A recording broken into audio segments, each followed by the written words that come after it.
I greet you, beloved of God. It's another beautiful week that God has blessed us with. I say, I thank you for always making time with me on this channel. I really appreciate all your time you spend with me, all your feedbacks, and I say, may God richly bless you. If you are new on this channel, kindly hit the subscription button, hit the post notification, and get notified anytime we upload a new video. God bless you, and I thank you for joining me today. Today, we are looking at a video of one of my favorite people. Let me put it like this: my favorite Muslim people, Dr. Shabir Ally. And I like this man for his calmness, his respect, and maybe his knowledge that he has in his religion and in his faith.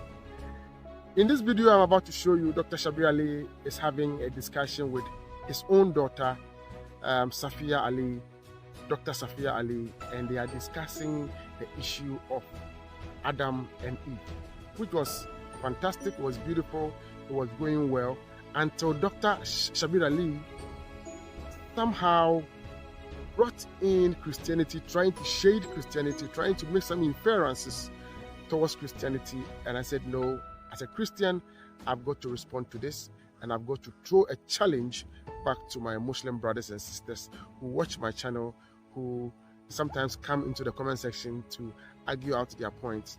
I want to throw this challenge back to them, and then I'll say that if this is what Dr. Shabir Ally have said, then this is what I also have to say, and I would like you to challenge me if you think I'm wrong, and I would like you to prove me wrong, or to debunk me, or point to me where on this matter Islam is superior to Christianity.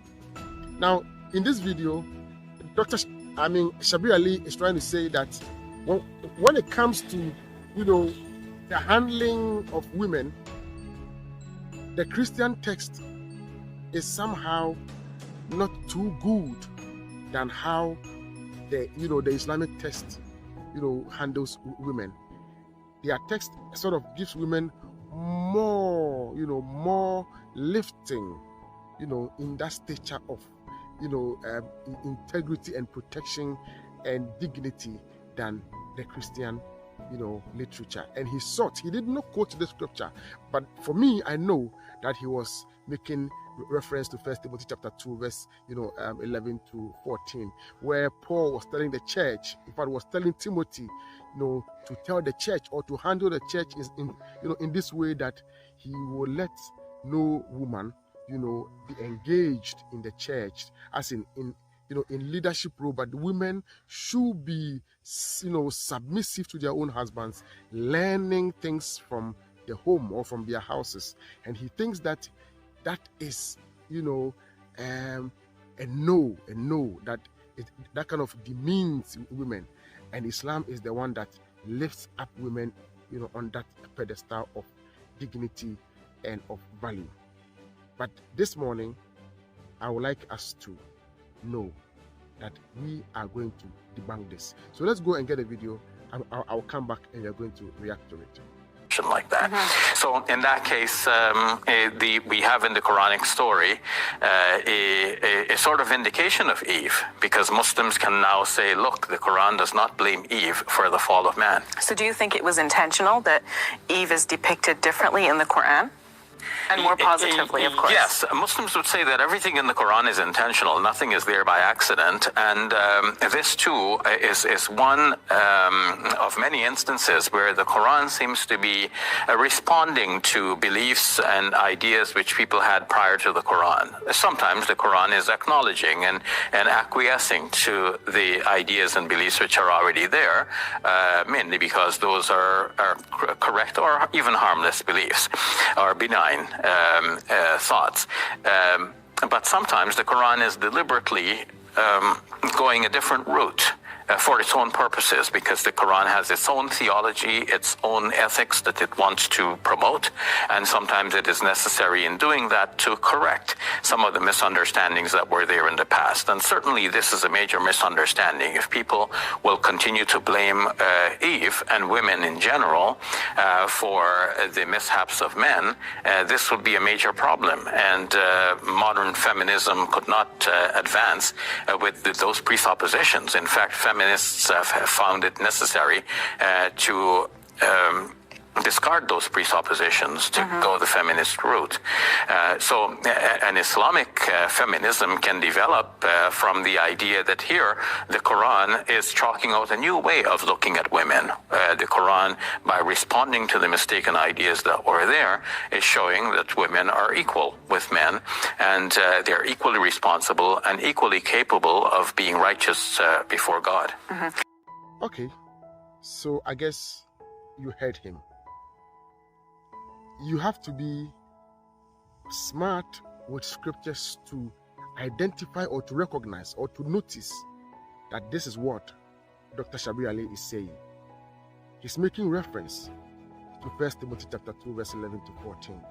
And he is saying that in Christianity demeans women. But if you understand this scripture, at least, even on face level, you know that this is limited to where the saints have gathered in the church. So the woman in any other matter, with life, if they are in the house, if they are at the marketplace, wherever they are, the woman and the husband can have a discourse. It is only in the church that Paul wrote that women are not to be allowed to take up leadership roles or to be, engaging in the discourse, but they should learn. And what happens after they have been able to learn? Then they are able to contribute better in the church. So this is not demeaning on women.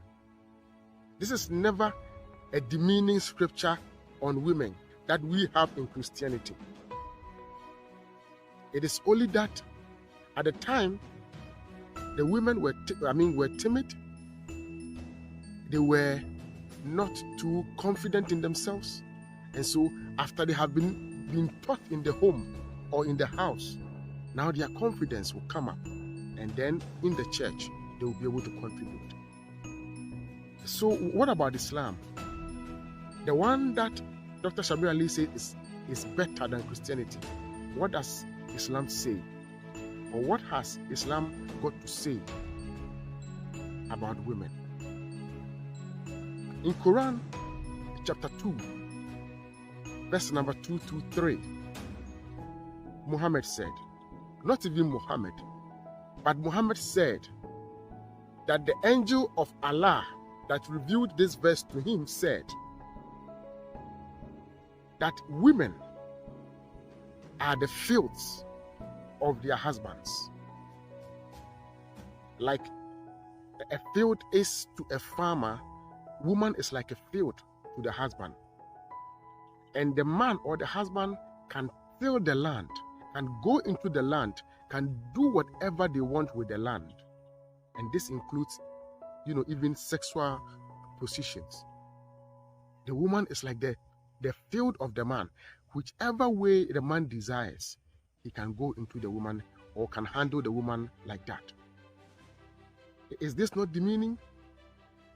Or this is better than what Christians have in Christianity? Quran chapter 4, verse number 11. Again, this angel said to Muhammad, and by that we can say that Muhammad says, or the God of Islam says, that if I and if you have two children, one is a female and one is a male, and they are supposed to share a property. Even if the woman is the eldest, the younger one who is a boy must get twice what the woman would have. Why? the woman is less of value, is less of worth than the man. And this is not demeaning. Again, Muhammad said in Sahih Bukhari 3241, Muhammad said he looked into paradise and he saw that majority of the people there are men. And he looked, or he saw hell, and and again he saw that majority of the people in hell are women. Why are women the majority ones in hell, in hellfire? Why? I don't know. Maybe my Muslim friends can help me out in the comment section. Again, Quran chapter 2 verse 220 to 82, Muhammad says that the testimony of one woman is not enough.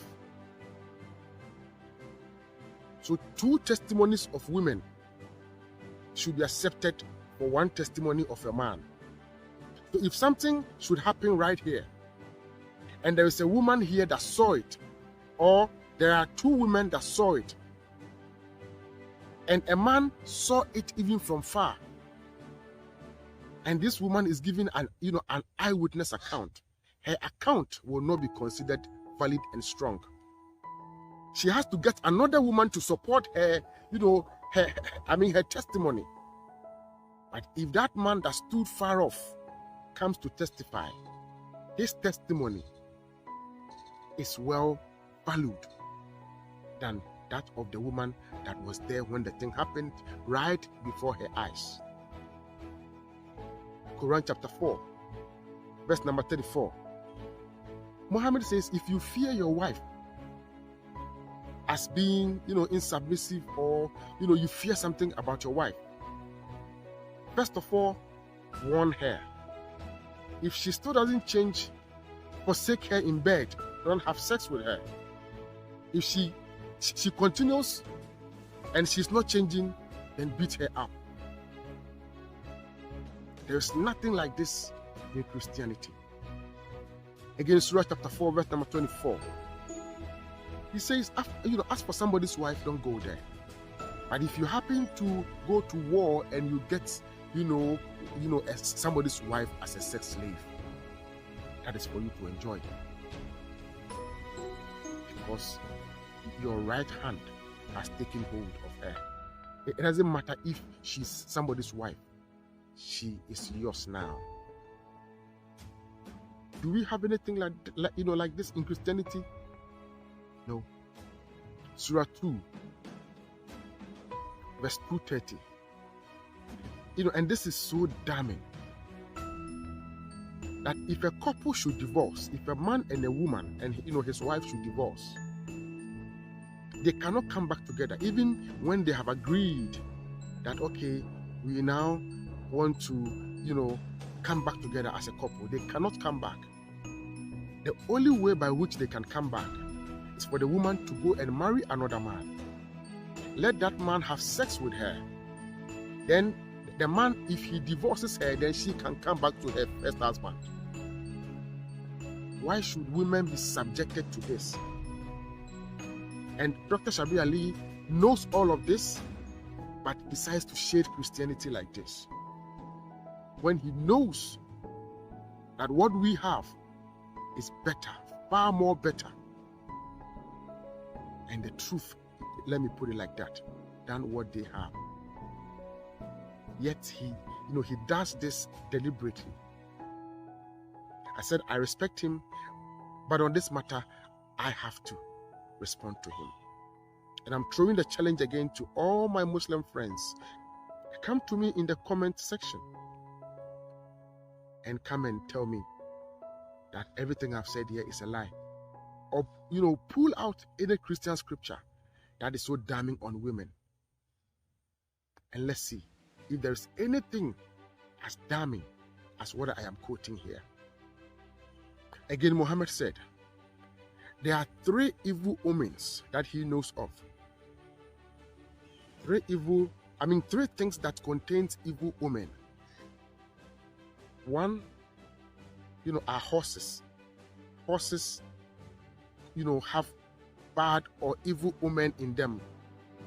2, women. Women have evil omen in them. And 3, houses.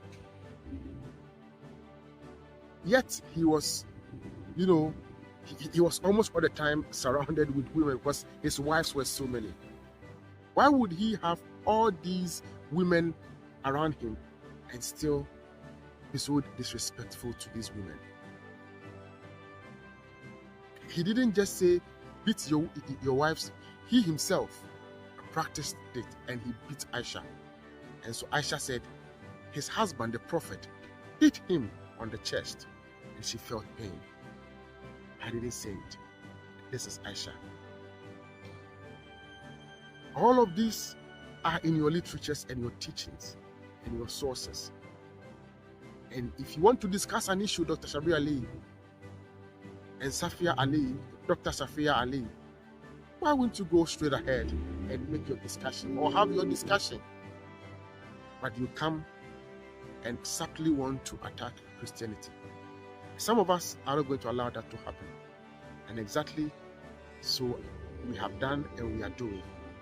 We would never allow Christianity to be abused, to be, painted black and be put in the dark light. I love you, and may God richly bless you. The challenge is on.